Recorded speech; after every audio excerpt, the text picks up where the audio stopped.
And what I do is I go in the field and I photograph monuments and make drawings of the hieroglyphs, but I also work among the living contemporary indigenous Maya people. And I learn everything I can from them about their cultures. And also I teach them how to read the hieroglyphs in the ancient calendar. So they've been denied their own history for so long. They have this burning desire to learn about the glyphs, but they don't have the opportunity. And then we decided that we would have gatherings of Maya intellectuals and scholars and school teachers and get this information to the Maya people. And when they started reading the glyphs and find out that here's the names of our ancestors and their family lineage, you know, that this is our own history, and it just changes their whole self, you know, view about themselves and everything else. So, and for them it's so incredible because they're getting their own history back for the first time. I was just speaking with a Ladina, and she said she learned in school that the Maya disappeared and that the people who claim to be Maya today are not the original Mayas. And that's what she was taught in school. And so you could imagine the effect that would have on you if you were Mayan, you know. We know that there's this incredible desire to learn, and we're just trying to make that, you know, facilitate that as best we can.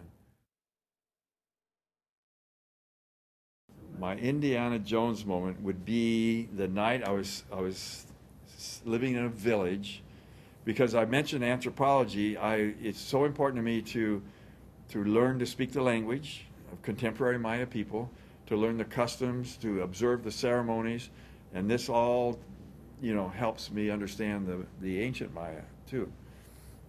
So I was living in a village where I could learn Mayan and observe contemporary modern ceremonies, and I was sleeping in a hammock, and I always keep my flashlight underneath the hammock, so in case I have to get up in the middle of the night. So something woke me up, I don't know what exactly, and I reached down from my hammock and I felt something that wasn't my flashlight. And then I just bolted up in bed, you know, and listened intently, and I heard a kind of a, and I reached down again, and I felt, and I got my flashlight, and I turned on the light, and there was a snake crawling away from my hammock across the floor.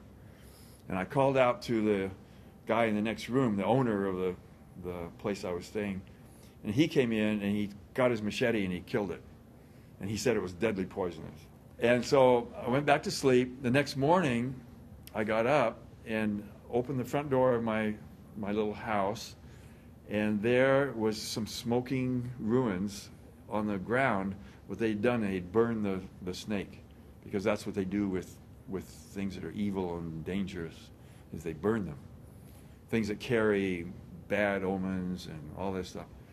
And they had already, the word had gotten all over town, and the village shaman, they said I had to go see the village shaman because obviously something big had happened.